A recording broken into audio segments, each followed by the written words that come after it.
¿Cómo están? Bienvenidas y bienvenidos. Seguimos transmitiendo para ustedes a través del 99.7 de FM y también en el 99.5 en Zimapán, en San Bartolo Tutotepec, Huejutla de Reyes y Pachuca. Yo soy Edwin Orduña y en esta tarde me da mucho gusto acompañar y compartir los micrófonos con dos grandes personalidades de la radio, el maestro Gabriel Sosa Plata. Bienvenido a los micrófonos de esta emisora. Al contrario, muchas gracias, Edwin, y un saludo a la audiencia. Y también me da gusto saludar a Ignacio Cárdenas Roldán, director de Radio Universidad Autónoma del Estado de Hidalgo.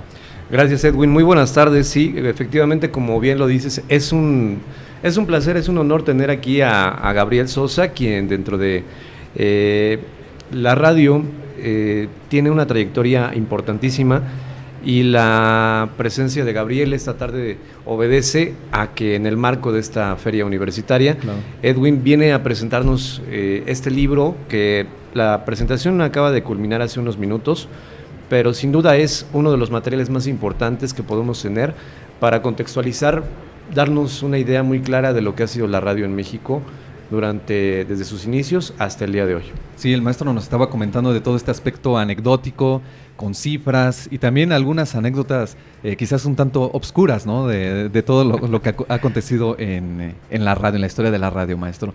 Nos gustaría también que nos comentara un poco acerca de esta división de días de radio, lo que compartía con nosotros desde sus inicios, bueno, hasta la radio que tenemos en estos momentos.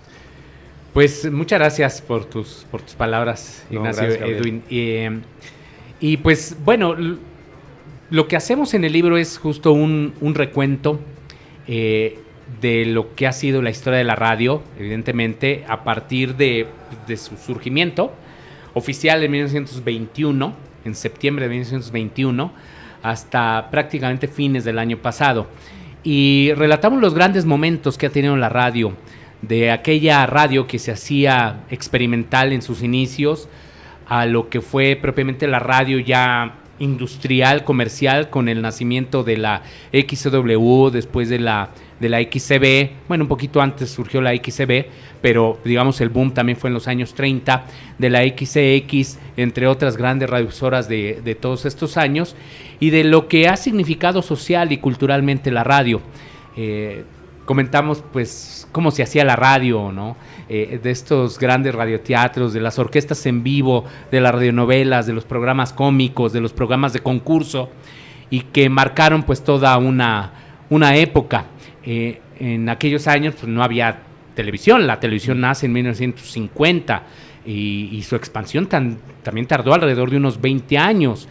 Así es de que la radio era el medio de comunicación masiva, el único medio de comunicación al que realmente tenían acceso millones de familias en nuestro país, y se formaron muchas personas con lo que escuchaban en la radio.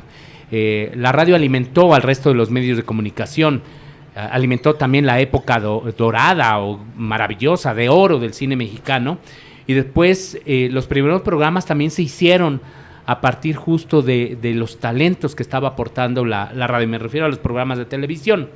Entonces fue una época maravillosa, de una enorme creatividad. Y luego tuvimos la época de lo que es la radio disquera, sobre todo en los años 70, cuando la radio empezó a desplazar a las orquestas en vivo, a los grandes cantantes en vivo, porque los grandes cantantes costaban mucho dinero a las radiodifusoras, pero los discos eran realmente muy accesibles y se podían importar de cualquier parte del mundo y colocarlos en la estación de radio para finalmente retransmitirlos.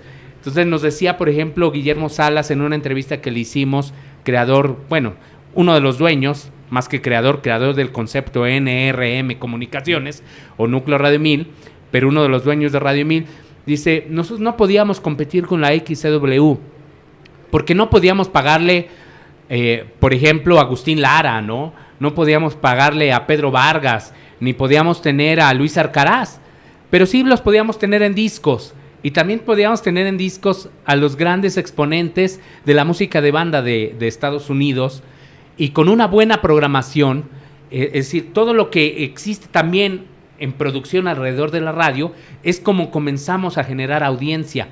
Pero fue una época, podríamos decir, un tanto paradójica, ¿no? En el sentido de que la radio pues sí se empezó a estandarizar, se escuchaban ya más discos que actuaciones en vivo, lo cual fue dañando de alguna manera las fuentes laborales del talento que existían en aquellos años, pero paralelamente también implicó una expansión de la propia radio. Fue un vehículo comercial muy importante, aunque como decíamos se estancó. Por eso vino la crítica durante estos años de que eran las rocolas de 100,000 watts, ¿no? Y así estuvimos durante varias décadas hasta que llegan los informativos en la radio, los de larga duración, porque cuando se dio también este fenómeno de la radio disquera, había muchos noticiarios, pero eran noticiarios, como decían, en pocas palabras. Entonces todo era rápido, era música y eran noticiarios muy breves. Llega Gutiérrez Vivó con este formato, el periodista José Gutiérrez Vivó con este formato de noticiarios de larga duración y comienza también una etapa distinta en la radio. Es la radio también que de alguna manera identificó el cambio político, social que estaba viviendo nuestro país, esta transición democrática que no termina todavía de cuajar, pero que trajo el boom de la radio informativa, de los noticiarios de larga duración, de los helicópteros, las avionetas, las motocicletas para los reportes viales y grandes recursos comunicacionales para que se expandiera la radio informativa. Y hoy día estamos en una etapa relativamente también de transición, en el sentido de que, por ejemplo, y lo pongo a discusión de la audiencia, aquí se escuchan muchos noticiarios de la Ciudad de México también. Díganme cuál de los grandes exponentes de la radio informativa de los últimos años sigue en la radio abierta. No está ni José Gutiérrez Vivó, no está ni Carmen Aristegui, no está Pedro Ferriz de Con, digo, no me gustaba el periodismo de él, ¿no? Pero no está en la radio. Sí, varios de estos grandes que identificaron una época no están en la radio hoy día, pero sí están haciendo periodismo, para bien o para mal, algunos efímeramente, como le pasó a Gutiérrez Vivó, pero bueno, es que terminó perdiendo una demanda multimillonaria con Grupo Radio Centro, y quién sabe cómo le va a hacer para pagar, pero también hizo algo en internet, hizo algo en redes sociales, pero por ejemplo está ahí Carmen Aristegui, ¿no? Que ya la tenemos en su concepto de Aristegui Noticias. Así es de que es una radio en evolución, ¿no? Por ejemplo, esta radiodifusora, tenemos una camarita, tenemos ahora aquí un Periscope, o no sé qué tenemos, que también se está haciendo finalmente radio a través de las redes sociales. Y es algo maravilloso porque es una muy buena manera de tener una interacción con la audiencia, de vivir esta época que no vivió la radio también en aquellos años, porque era una radio unidireccional, muy cerrada, incluso podríamos decir que autoritaria. Y hoy día, si no existe una radio democrática, pues es una radio que no está respondiendo a los desafíos de la era actual. Gabriel, a mí me gustaría tocar ese tema que, bueno, ya te adelantaste, yo iba más por el libro, pero qué bueno que lo tocas, porque invariablemente lo quería preguntar. ¿Hacia dónde va la radio? Hablaste acerca de cómo algunos actores que ejercen el periodismo se han tenido que mudar por situaciones políticas propias del desarrollo profesional, se han tenido que mudar a las nuevas tecnologías, en el caso específico de Internet. Y hace rato que terminabas la presentación editorial, decías, la radio está más viva que nunca. Y creo que decías algo muy cierto, Internet solamente se convertirá en el canal para fortalecer el papel de la radio. Eso fue lo que yo entendí, eso fue lo que tú quisiste dar a entender. Sí, por supuesto. Internet es una plataforma más para la propia radio. Yo diría que lejos de perjudicarla, le favorece. ¿Por qué? Porque pues, la conexión que ya está teniendo muchos millones de habitantes de nuestro país a través de esta tecnología, pues permite tener acceso a la radio en streaming, es decir, la radio que se transmite paralelamente en internet y a través de las ondas hertzianas, pues a través del espacio aéreo, pero paralelamente también es una plataforma para el desarrollo de nuevos proyectos comunicacionales. Hay ahora muchas radios que hacen los jóvenes. Por ejemplo, hace un momento comentaban, me preguntaba un estudiante aquí de la universidad que ellos están haciendo un proyecto de radio por internet y en el que pueden hacer pues prácticamente lo que quieran y decir lo que quieran. Sí, tienen una enorme libertad que no se tiene en muchas ocasiones en los medios tradicionales, pero ahí sí la tienen. Entonces, una buena manera de innovar, de arriesgarse en formatos y géneros. Porque algo que hemos visto también en los últimos años es que desafortunadamente no hemos visto una evolución de los formatos y los géneros. Ya dejamos incluso atrás el radioarte, que no terminó, por ejemplo, aquí en México, de desarrollarse porque no existían los suficientes espacios. Pero yo creo que estamos en una época en la que ahora se puede más experimentar. Y las radios universitarias son, pues yo diría que el espacio ideal para hacerlo, como para ir justamente presentando algo distinto, romper con los esquemas tradicionales de esto que se comenta en días de radio, pues bueno, aportar y transformarse. Ahora no se va a descubrir el hilo negro, finalmente, pero creo que justo por ahí es el desafío, como de encontrar cosas novedosas. Miren, después de la radio informativa de los últimos años, después de Rock 101, después de algunos de estos proyectos emblemáticos, incluso hasta periodísticos como esto de Carmen Aristegui, ¿no? En la radio, o no sé, la radio ciudadana en el Instituto Mexicano de la Radio, que es un proyecto construido para la ciudadanía, de la radio comunitaria, que tampoco pues, termina de desarrollarse bien en México, pero se están sentando las bases para todo ello. ¿Qué otra cosa novedosa se ha presentado en los últimos años en México en la radio? Yo creo que todavía no. Es decir, no estamos todavía, es una etapa marcada así por la tecnología, pero no necesariamente en cuanto a los formatos o géneros. Entonces, por ahí hay algo que sin duda debe explorarse. Yo creo que, Ignacio, el maestro Gabriel, este libro también de Días de Radio nos da ese panorama anecdótico de quienes no nos tocó vivir esa época de la radio, pero sí nos tocó, por ejemplo, a finales de los 80, toda la década de los 90, y creo que fue una de las, bueno, a opinión personal, una de las épocas que más disfrutamos. Por ejemplo, me atrevo a compartir con ustedes el hecho de estar esperando en el momento en que el locutor te enviaba un saludo, en el momento en que pasaba tu canción y la grababas en el cassette.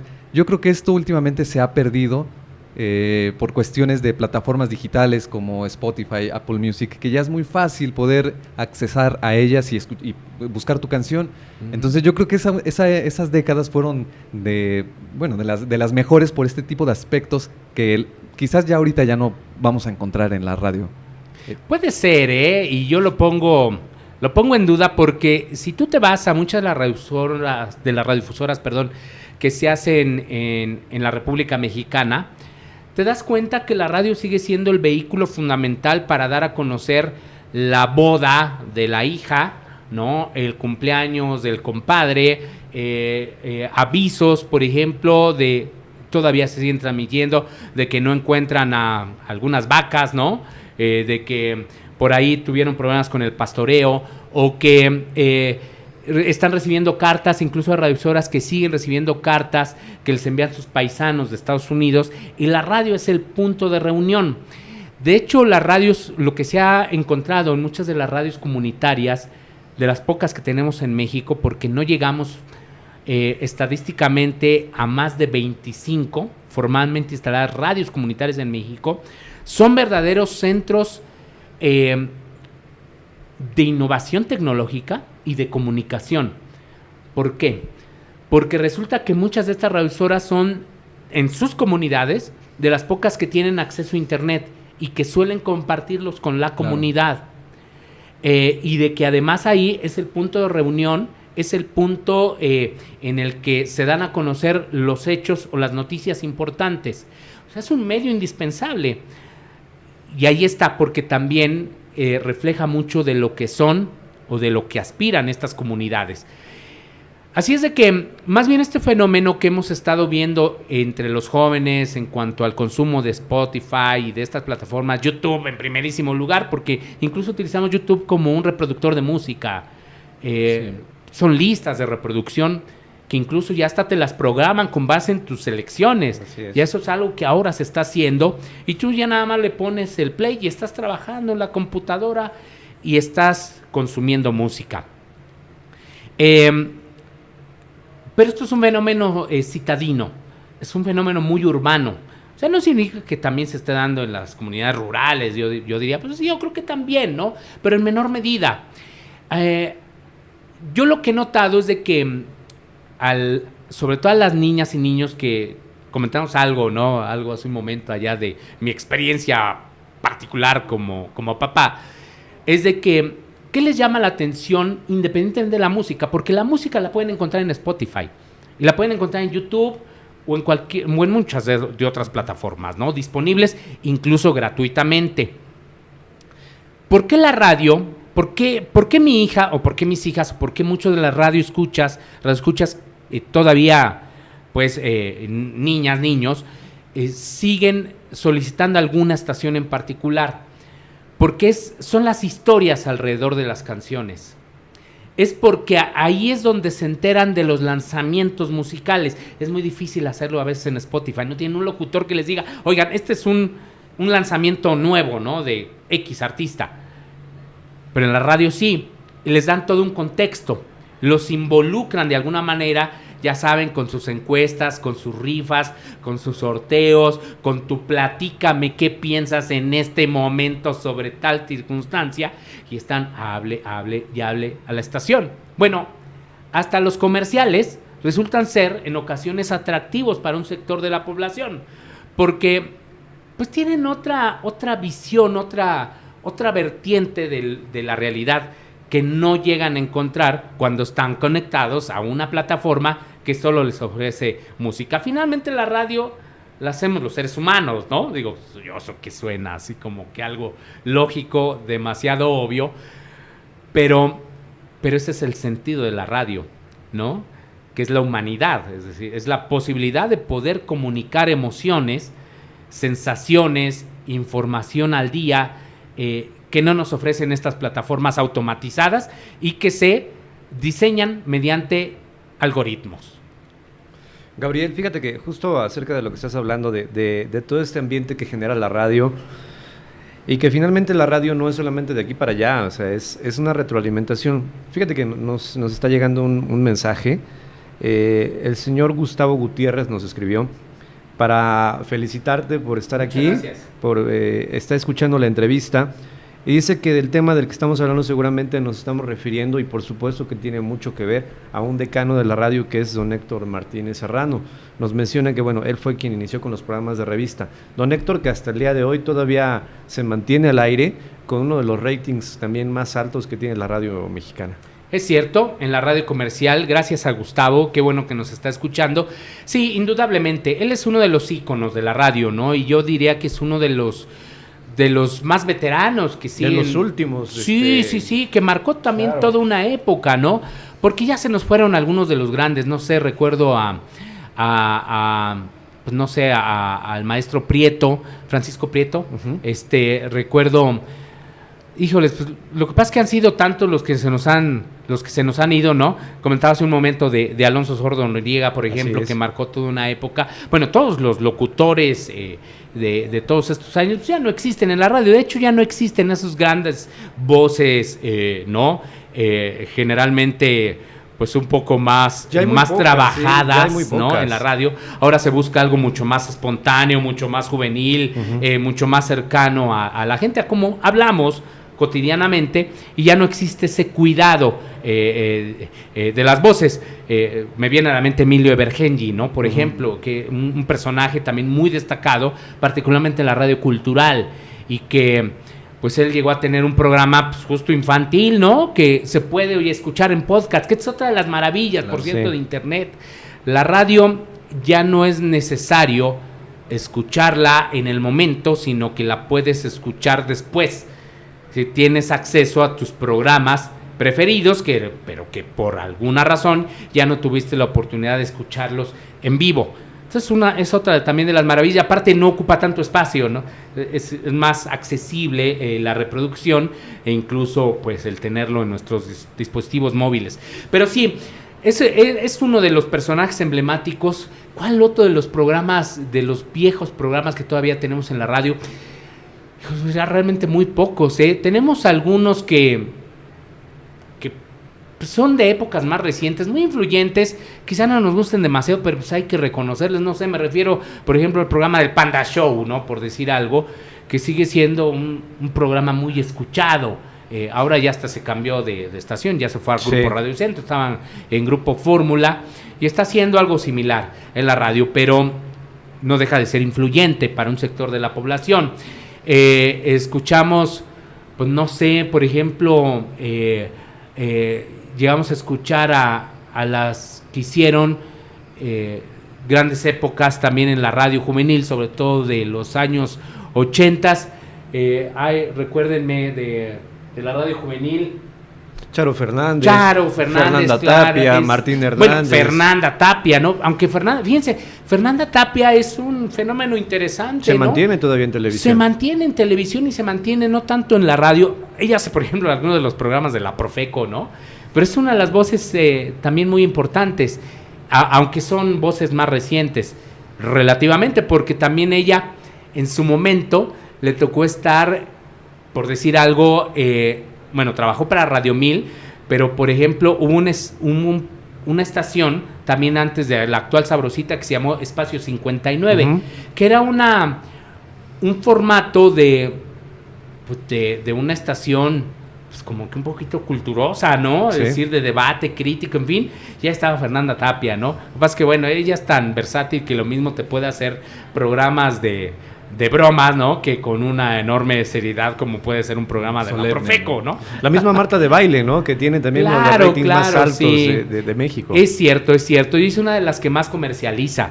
En una ocasión me estaban buscando de una revista que se llama ¿Quién? O de estos que eran de las grandes personalidades, ¿no? Y se centró la entrevista en Marta de Baile, por ejemplo, ¿no? No es un personaje que yo haya estudiado demasiado, simplemente lo ubico como una conductora representativa también de una época, de una etapa más reciente, muy exitosa comercialmente, que incluso ha sacado pues hasta sus propias marcas, tiene una revista y es una de las que más factura, tenemos entendido, para Televisa Radio. Así es. Y justo lo que pretendían en ese reportaje que le hicieron y que fue la portada de esta revista, del Jet Set, podríamos decir, es de que sigue habiendo personajes de este tipo pues en la radio, ¿no? O Toño Esquinca, ¿no? Claro. Por ejemplo, en Alfa, ¿no? 91.3. Se dan cuenta, estamos mencionando a muchos de la radio comercial, ¿no? Porque pues, también son radioemisoras que también con más potencia, tienen más repetidoras, se escuchan en más lugares de la República Mexicana. Pero bueno, también podemos hablar de periodistas como Javier Solórzano, ¿no? Que siguen en la radio, que siguen haciendo periodismo. Él participa ahora en un grupo radiofónico relativamente pequeño, pero que tiene varias estaciones de radio en el país, que es el grupo de Zorrilla Martínez, si no mal recuerdo, pero que tiene también una alianza con las estaciones de Radiorama. Entonces su noticiario se escucha en muchas plazas, ¿no? De este enorme país. Así es de que, pues sí encontramos a muchos personajes indudablemente relevantes, ¿no? Pero, por ejemplo, programas cómicos hoy día en la radio. Díganme uno, ¿no? Acuérdense de alguno. Pues es que no nos vienen a la mente, ¿no? Así como claro, que... Inmediatos, ¿no? De inmediato, ¿no? O programas de conjuros. Es decir, ya muchos ¿Qué tenemos más en la radio? Pues tenemos las revistas, ¿no? Las revistas radiofónicas, los noticiarios, las estaciones disqueras, ¿no? Musicales. Y los que rompen la regla, por lo general, lo cual es algo maravilloso, son las radios universitarias y en general todos los medios públicos, que son los que nos aportan algo más respecto de las radios comerciales. Un fenómeno que he estado viendo, pero que todavía no termino porque se siguen entregando frecuencias de FM, que he estado viendo lo que ha pasado con la radio en los últimos años, es que a partir de este acuerdo de transición de emisoras de AM hacia la FM, ha habido una desaparición de formatos hablados y más el resurgimiento de formatos musicales. ¿Por qué? Por la tecnología, la FM, el sonido, la calidad, la audiencia, el rating, lo que ustedes quieran, y por los nuevos hábitos, ¿no? Que encontramos sobre todo en los jóvenes que escuchan más estas radios musicales. Entonces, lejos de beneficiar, podríamos decir que a la radio hablada, esta transición la ha perjudicado. Pero me hace falta ahondar con datos más duros, pero es que estamos hablando, imagínense, de una transición de alrededor de 400 estaciones que van a dejar de transmitir en AM y que solo ya van a transmitir en FM. Es un fenómeno, un fenómeno a estudiar, porque esto sin duda modificará y algo modificará pues la programación en la radio, por una parte, y por lo tanto las audiencias. Puede ser algo asimismo también benéfico, ¿no? Hay que ver, según el mismo estudio del Instituto Federal de Telecomunicaciones, la radio ha repuntado un poquito más en cuanto a audiencias. No obstante esta innovación tecnológica, ¿no? No, y también lo que mencionaba de la apertura del chip del FM en los teléfonos celulares, si nos damos cuenta, pues prácticamente tendríamos un celular por cada persona. Entonces pues, eso también amplía muchísimo las posibilidades. Relativamente, ¿no? Porque mira, se habla del iPhone, ¿no? Ya ves que el iPhone pues, tiene una presencia importante. Está dominando más el otro sistema operativo, el Android, ¿no? Uh-huh. Pero en el caso de los Apple, pues de los productos de Apple, del iPhone, se dice que hubo algunas primeras generaciones que sí se fueron construidas con el chip de FM, pero no activado. Lo que estableció el Instituto Federal de Telecomunicaciones es de que si lo tiene incluido de fábrica, lo desactiven. Pero dicen algunos expertos que ya las nuevas generaciones ya ni siquiera lo traen de fábrica el chip de FM. Entonces eso nos lleva al consumo de datos. Pero Samsung y muchos otros fabricantes sí ya lo traen, sí traen su chip de FM ya desbloqueado. En algunos pues estarán obligados, si no está activado, estarán obligados a activarlo, porque ya es una ley finalmente. O sea, son lineamientos, pero bueno, es como una ley. Se tiene que acatar, y que no cumpla, pues los fabricantes serán sancionados. Entonces es maravilloso, ¿no? Porque pues, nada más le conectamos la antenita. Pues mira, aquí nuestra compañera tiene un Apple, tiene que cambiar por un sistema operativo Android para que se pueda escuchar las estaciones, ¿no? De la universidad, pues si no va a estar pagando datos. Dirá que Wi-Fi y que a lo mejor tiene un plan de datos bastante amplio, pero potente. Pues no, la idea es de que socialice, porque miren, la radio, por ejemplo, en las emergencias es fundamental. En los sismos del 85 se demostró, pero también en estas tragedias que hemos visto allá en Estados Unidos, de lo que ha pasado pues con Texas, lo que trajo el Harvey, ¿no? Particularmente a Houston, ¿no? Y Texas. En general pues al estado de Texas.